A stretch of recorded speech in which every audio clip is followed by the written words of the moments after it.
Self-love versus vanity. Now, as someone that's done both growing up, I had a lot of vanity. I was like, very self-absorbed. You could almost say narcissistic in certain traits and the ways that I behaved and the focus that I had on self. I like to talk about myself, focus on myself, right? I looked at my physical appearance and the things that I had, and they gave me some sense of value, vanity. And then other areas where I have complete self-love, where I'm just like, oh, I'm amazing and I love myself. And even my hair, I love it and it's a gift. This avatar that I'm in isn't me. I love this avatar. This avatar is beautiful. Internally, externally. I love the voice of this avatar. I love what I can do, the creative things that I expel through this avatar. That's self-love. And there's a difference between the two. You can say the same words and there's different energies behind it. So you can say like, I'm so beautiful. Vanity. And you can say like, I'm so beautiful. I'm so beautiful. And it can be from a place of connection and self-love because you're appreciating the avatar that you're in, which there's nothing wrong with. And again, beauty isn't determined by your features or your external appearance or your makeup or the clothes that you wear or whatever. Beauty is determined by your internal state of being and your vibration. Sometimes you look at someone that's aesthetically attractive and they're ugly. And sometimes you look at someone that's not as aesthetically attractive and they radiate beauty and they're attractive. Why? Because beauty is determined by your internal state of being, by your vibration. There's times where I've walked down the street and no women have looked at me at all and I felt ugly and shit and not confident and low and I felt broken inside. And there's times where I've walked down the street and I shine and loads of women just turn their heads and look at me and I see people like, wow, and talk to me like, you're so beautiful and all of these things. And it's nothing to do with my features. It was to do with how I was internally vibrating at that time. I radiate beauty and love because of my internal state of being, not because I'm pretty, right? And in times where I feel ugly, that doesn't happen. And I become ugly. When I feel beautiful, I become beautiful. It's all internal. That's self-love. There's nothing wrong with acknowledging your beauty, as long as you know it's not determined by anything externally. Very important to understand. Your internal state of being is key. I know I'm good at public speaking. I know I am. That's self-love. It's not, check me, I'm amazing, I'm the best motivational speaker in the world. I don't believe you can be the best at anything because the best is a matter of perspective. This person touched me, this person touched them.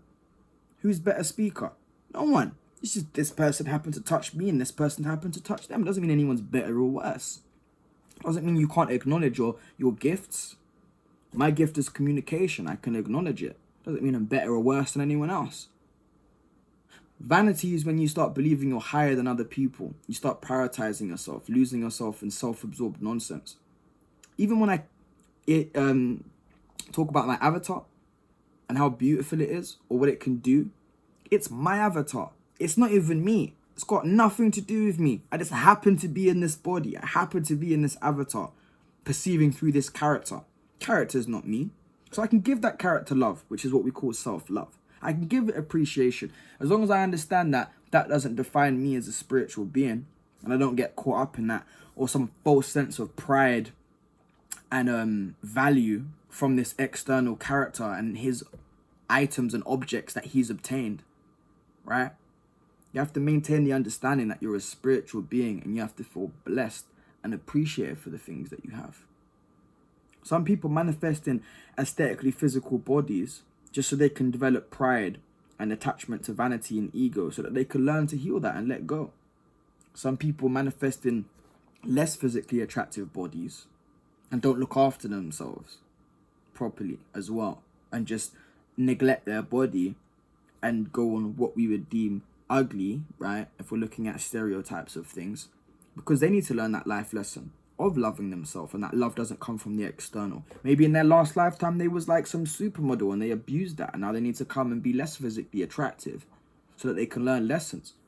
But we are all as beautiful and attractive as one another, and we all have the potential to radiate and shine beauty to the universe. and through, you know, one another and connecting to God by understanding what we are, by exercising self-love, by doing our best to exercise humility. Really process what I'm saying here, because often we're like, "Oh, I can't acknowledge my own amazingness because that's me being full of myself. That's me being arrogant. That's me being vain. That's you know." And so we put ourselves down. We put our avatars down, our egos down. We don't acknowledge our own greatness. Is that really the example? Is that really the example that we want to be sharing with our children? Is that what we want to teach them? Don't acknowledge your own beauty. Don't think too much of yourself. Don't get too blah, blah, blah. No. We want to teach them to connect to what they are as deep, beautiful, limitless beings. Simultaneously, we don't want to feed their ego and tell little Timmy, little Johnny, or little Sarah, "You're amazing because of your hair. You're so pretty. Look at your face." And then she gets all like, "Oh, I'm so pretty. Look at me." That's what vanity is. That's the problem. That's arrogance. That's ego identification and strengthening the toxic ego. That's not self-love. They don't truly love self.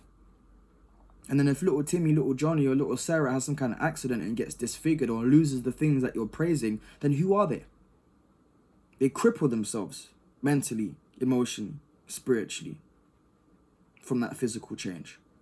Whereas if you teach them what they are as beautiful, infinite, divine beings, and you teach them to love all of the things that flow through them and love their avatars in different ways, but appreciate what they are and who they are, no matter what circumstances and changes life throws at them, they'll still love themselves.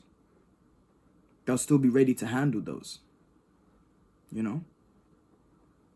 So yeah, that, in my humble perspective, is the difference between vanity and self-love. And I feel like I can speak about these with quite an accurate perspective and an accurate viewpoint, because I was quite vain in certain areas when I was growing up. And now I'm filled with self-love. There might be times where I slip into ego identification and express vanity. Nobody's perfect. And I'm not saying there is. I might just not be aware of it. But I do my best to exercise self-love and to practice the deepest sense of humility as a beautiful, divine, infinitely limitless spiritual being that's perceiving and talking through this character called Charles, who's a pretty cool guy, I like to think. You know, self-love. Peace and love. I love you all.